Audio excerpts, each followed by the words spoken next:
Hi friends, ನಮಸ್ತೆ ಎಲ್ಲರಿಗೂ. ಸವಿರುಚಿ ಚಾನಲ್ಗೆ ಮತ್ತೊಮ್ಮೆ ಸ್ವಾಗತ. ನಾನು ರೇಖಾ. ಇವತ್ತು ಸಬ್ಬಕ್ಕಿ ಗಸಗಸೆ ಪಾಯಸನ ಮಾಡ್ತಾ ಇದ್ದೀನಿ. ತುಂಬಾ ಟೇಸ್ಟಿಯಾಗಿರುತ್ತೆ ಹಾಗೂ ತುಂಬ ಸುಲಭವಾಗಿ ತುಂಬ ಟೇಸ್ಟಿಯಾಗಿ ಈ ಸಬ್ಬಕ್ಕಿ ಗಸಗಸೆ ಪಾಯಸನ ಯಾವ ರೀತಿ ಮಾಡ್ಕೊಳ್ಳೋದು ಅಂತ ನೋಡ್ಕೊಳ್ಳೋಣ ಬನ್ನಿ. ಹಾಗೂ ಫಸ್ಟ್ ಟೈಮ್ ನನ್ನ ಚಾನಲ್ನ ನೋಡ್ತಾ ಇದ್ದರೆ ಪ್ಲೀಸ್ ಸಬ್ಸ್ಕ್ರೈಬ್ ಮಾಡ್ಕೊಂಡು ಕೂಡ ನೋಡಿ, ಪಕ್ಕದಲ್ಲಿರುವ ಬೆಲ್ ಬಟನ್ನ ಕ್ಲಿಕ್ ಮಾಡಿ. ಈಗ ಬನ್ನಿ ಮಾಡುವ ವಿಧಾನ ನೋಡ್ಕೊಳ್ಳೋಣ. ಈಗ ಮೊದಲು ನಾನು 1 ಕಪ್ ಅಳತೆಯಲ್ಲಿ 1 ಕಪ್ ಆಗೋಷ್ಟು ಸಬ್ಬಕ್ಕಿನ ತೊಗೊಂಡಿದ್ದೀನಿ. ಇದನ್ನ ಒಂದು ಬೌಲ್ಗೆ ಹಾಕ್ಕೊಳ್ಳೋಣ. ಈ ಸಬ್ಬಕ್ಕಿ ಬಂದು ಒಂದು 200 ಗ್ರಾಮ್ ಆಗೋಷ್ಟು ಸಬ್ಬಕ್ಕಿನ ತೊಗೊಂಡಿದ್ದೀನಿ. ಇದಕ್ಕೆ ಸ್ವಲ್ಪ ಬಿಸಿನೀರು ಹಾಕಿ ಒಂದು ಅರ್ಧ ಗಂಟೆ ಸಬ್ಬಕ್ಕಿನ ನೆನೆಸ್ಕೊಳ್ಳೋಣ. ಬಿಸಿನೀರು ಹಾಕೋದ್ರಿಂದ ಸಬ್ಬಕ್ಕಿ ಬೇಗ ನೆನೆಯುತ್ತೆ ಅಂತ ಅಷ್ಟೇ. ತಣ್ಣೀರು ಕೂಡ ಹಾಕ್ಕೊಳ್ಬೋದು. ಒಂದು ಪ್ಲೇಟ್ ಮುಚ್ಚಿ ಪಕ್ಕಕ್ಕೆ ಎತ್ತಿಟ್ಕೊಂಡು ಈಗ ನಾನು ಒಂದು ಚಿಕ್ಕ ಬೌಲ್ಗೆ ಒಂದು 6 ಬಾದಾಮಿನ ಹಾಕ್ಕೊಳ್ತಾ ಇದ್ದೀನಿ. ಹಾಗೆ ಒಂದು 10 ಗೋಡಂಬಿನ ಹಾಕ್ಕೊಳ್ತಾ ಇದ್ದೀನಿ. ಹಾಗೆ ಒಂದು 4 ಏಲಕ್ಕಿನ ಹಾಕ್ಕೊಳ್ತಾ ಇದ್ದೀನಿ.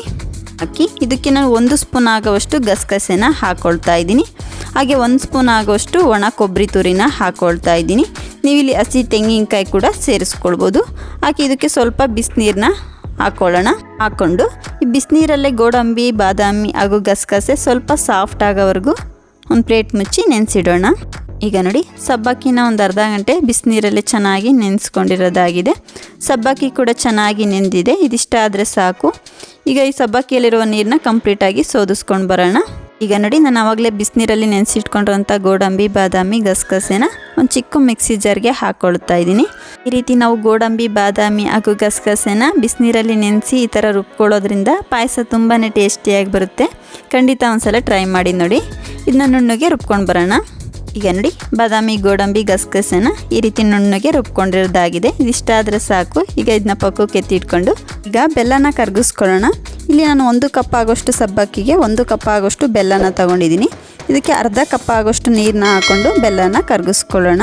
ಈಗ ನೋಡಿ, ಬೆಲ್ಲನ ಚೆನ್ನಾಗಿ ಕರಗಿಸ್ಕೊಂಡಿರೋದಾಗಿದೆ. ಇದನ್ನ ಪಕ್ಕಕ್ಕೆ ಎತ್ತಿಟ್ಕೊಂಡು ಈಗ ಗ್ಯಾಸ್ ಮೇಲೆ ಒಂದು ಕಡಾಯಿನ ಬಿಸಿ ಇಟ್ಕೊಂಡು ಇದಕ್ಕೆ ಒಂದು 3 ಸ್ಪೂನ್ ಆಗೋಷ್ಟು ತುಪ್ಪನ ಹಾಕ್ಕೊಳ್ತಾ ಇದ್ದೀನಿ. ತುಪ್ಪ ಬಿಸಿ ಆದ ನಂತರ ಇದಕ್ಕೆ ಸ್ವಲ್ಪ ಗೋಡಂಬಿ ಹಾಗೆ ಕಟ್ ಮಾಡಿರೋಂಥ ಸ್ವಲ್ಪ ಬಾದಾಮಿನ ಸೇರಿಸ್ತಾ ಇದ್ದೀನಿ. ಸೇರಿಸಿ ಗೋಡಂಬಿ, ಬಾದಾಮಿನ ಸ್ವಲ್ಪ ಫ್ರೈ ಮಾಡ್ಕೊಳ್ಳೋಣ. ಈಗ ನೋಡಿ, ಫ್ರೈ ಮಾಡ್ಕೊಂಡಿರೋದಾಗಿದೆ. ಇದಕ್ಕೆ ಸ್ವಲ್ಪ ದ್ರಾಕ್ಷಿನ ಸೇರಿಸ್ತಾ ಇದ್ದೀನಿ. ಸೇರಿಸಿ ದ್ರಾಕ್ಷಿನೂ ಕೂಡ ಸ್ವಲ್ಪ ಫ್ರೈ ಮಾಡ್ಕೊಳ್ಳೋಣ. ಈ ಗೋಡಂಬಿ, ದ್ರಾಕ್ಷಿ ಫ್ರೈ ಮಾಡ್ಕೊಳ್ಳುವಾಗ ನಾವು ಉರಿನ ಪೂರ್ತಿ ಲೋ ಫ್ಲೇಮಲ್ಲೇ ಇಟ್ಕೊಂಡು ಫ್ರೈ ಮಾಡ್ಕೊಳ್ಬೇಕಾಗುತ್ತೆ. ನೋಡಿ, ಇದಿಷ್ಟ ಆದರೆ ಸಾಕು. ಇದನ್ನ ನಾನು ಒಂದು ಪ್ಲೇಟ್ಗೆ ತಕ್ಕೊಳ್ತಾ ಇದ್ದೀನಿ. ಈಗ ನಾನು ಅದೇ ಕಡಾಯಿಗೆ ಒಂದು ಅರ್ಧ ಲೀಟ್ರ್ ಆಗೋಷ್ಟು ಹಾಲನ್ನ ಹಾಕ್ಕೊಳ್ತಾ ಇದ್ದೀನಿ. ಇಲ್ಲಿ ನಾನು ಕಾಸಿ ಆರಿರುವಂಥ ಹಾಲನ್ನ ಹಾಕ್ಕೊಳ್ತಾ ಇದ್ದೀನಿ. ನಾವು ಡೈರೆಕ್ಟಾಗಿ ಹಸಿ ಹಾಲನ್ನ ಸೇರಿಸೋದ್ರಿಂದ ಕೆಲವೊಮ್ಮೆ ಹಾಲು ಒಡೆದೋಗೋ ಚಾನ್ಸಸ್ ಇರುತ್ತೆ. ಹಾಗಾಗಿ ಹಾಲನ್ನ ಸ್ವಲ್ಪ ಕುದಿಸ್ಕೊಳ್ಳೋಣ.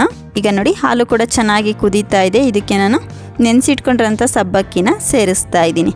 ಈ ಸಬ್ಬಕ್ಕಿ ಒಂದು 4-5 ನಿಮಿಷಕ್ಕೆಲ್ಲ ತುಂಬಾ ಬೇಗನೆ ಬೆಂದ್ಬಿಡುತ್ತೆ. ಹಾಗಾಗಿ ಈ ಹಾಲಲ್ಲೇ ಒಂದು 5 ನಿಮಿಷ ಸಬ್ಬಕ್ಕಿನ ಬೇಯಿಸ್ಕೊಳ್ಳೋಣ. ಈಗ ನೋಡಿ, ಸಬ್ಬಕ್ಕಿನ ಒಂದು 5 ನಿಮಿಷ ಹಾಲಲ್ಲೇ ಚೆನ್ನಾಗಿ ಬೇಯಿಸ್ಕೊಂಡಿರೋದಾಗಿದೆ. ಸಬ್ಬಕ್ಕಿ ಕೂಡ ಬೆಂದು ಸಬ್ಬಕ್ಕಿ ಸೈಜ್ ಕೂಡ ಡಬಲ್ ಆಗಿದೆ. ಇದಿಷ್ಟ ಆದರೆ ಸಾಕು. ಇದಕ್ಕೆ ನಾನು ಆವಾಗಲೇ ಕರಗಿಸಿ ಇಟ್ಕೊಂಡಿರೋಂಥ ಬೆಲ್ಲನ ಈ ಹಾಲಿಗೆ ಕಂಪ್ಲೀಟಾಗಿ ಸೋದಿಸ್ಕೊಂಡು ನಾವು ಆವಾಗಲೇ ರುಬ್ಬಿಟ್ಕೊಂಡಿರೋಂಥ ಗಸಗಸೆ, ಗೋಡಂಬಿ, ಬಾದಾಮಿ ಹಾಲನ್ನ ಸೇರಿಸ್ಕೊಳ್ಳೋಣ. ಸೇರಿಸಿ ಪಾಯಸ ಸ್ವಲ್ಪ ನಮಗೆ ತೆಳುವಾಗಬೇಕು ಅಂದರೆ ಸ್ವಲ್ಪ ಎಕ್ಸ್ಟ್ರಾ ನೀರನ್ನ ಸೇರಿಸಿ ಚೆನ್ನಾಗಿ ಮಿಕ್ಸ್ ಮಾಡ್ಕೊಳ್ಳೋಣ. ಈ ಗೋಡಂಬಿ, ಬಾದಾಮಿ ಹಾಗೂ ಗಸಗಸೆ ಹಾಲನ್ನ ಸೇರಿಸಿದ ಮೇಲೆ ನಾವು ಜಾಸ್ತಿ ಹೊತ್ತು ಕುದಿಸ್ಕೊಳ್ಳೋಕೆ ಹೋಗಬಾರ್ದು. ಒಂದು ಕುದಿ ಬಂದರೆ ಸಾಕು. ಇದನ್ನ ಚೆನ್ನಾಗಿ ಮಿಕ್ಸ್ ಮಾಡಿಕೊಂಡು ಒಂದು ಕುದಿ ಕುದಿಸ್ಕೊಳ್ಳೋಣ. ಈಗ ನೋಡಿ, ಒಂದು ಕುದಿ ಕುದಿಸ್ಕೊಂಡಿರೋದಾಗಿದೆ. ಪಾಯಸ ಕೂಡ ಗಟ್ಟಿಯಾಗಿದೆ. ಇದಕ್ಕೆ ಕೊನೆಯದಾಗಿ ನಾವು ಆವಾಗಲೇ ಫ್ರೈ ಮಾಡಿ ಇಟ್ಕೊಂಡಿರೋಂಥ ಗೋಡಂಬಿ, ದ್ರಾಕ್ಷಿನ ಸೇರಿಸ್ಕೊಂಡ್ರೆ ಸಬ್ಬಕ್ಕಿ ಗಸಗಸೆ ಪಾಯಸ ರೆಡಿ ಆಯಿತು. ಖಂಡಿತ ಈ ವಿಧಾನದಲ್ಲಿ ಒಂದ್ಸಲ ಟ್ರೈ ಮಾಡಿ ನೋಡಿ ಫ್ರೆಂಡ್ಸ್. ತುಂಬಾ ಚೆನ್ನಾಗಿ ಬರುತ್ತೆ. ನೀವು ಯಾವಾಗಲೂ ಇದೇ ರೀತಿ ಪಾಯಸನ ಮಾಡ್ತೀರಾ, ಅಷ್ಟು ಟೇಸ್ಟಿಯಾಗಿ ಬರುತ್ತೆ. ಈ ಸಬ್ಬಕ್ಕಿ ಗಸಗಸೆ ಪಾಯಸ ನಿಮ್ಮೆಲ್ಲರಿಗೂ ಇಷ್ಟ ಆಯಿತು ಅಂದ್ಕೊಳ್ತೀನಿ ಫ್ರೆಂಡ್ಸ್. ಇಷ್ಟ ಆದರೆ ಈ ವಿಡಿಯೋಗೊಂದು ಲೈಕ್ ಮಾಡಿ ಹಾಗೂ ಫ್ರೆಂಡ್ಸ್ ಫ್ಯಾಮಿಲಿಗೆ ಶೇರ್ ಮಾಡಿ. ಹಾಗೂ ಇನ್ನೂ ನನ್ನ ಚಾನಲ್ನ ಸಬ್ಸ್ಕ್ರೈಬ್ ಮಾಡದೆ ನೋಡ್ತಾ ಇದ್ದರೆ ಸಬ್ಸ್ಕ್ರೈಬ್ ಮಾಡ್ಕೊಂಡು ಕೂಡ ನೋಡಿ, ಪಕ್ಕದಲ್ಲಿರುವ ಬೆಲ್ ಬಟನ್ನ ಕ್ಲಿಕ್ ಮಾಡಿ. ಇನ್ನೊಂದು ರೆಸಿಪಿಯೊಂದಿಗೆ ಸಿಗೋಣ. Thank you.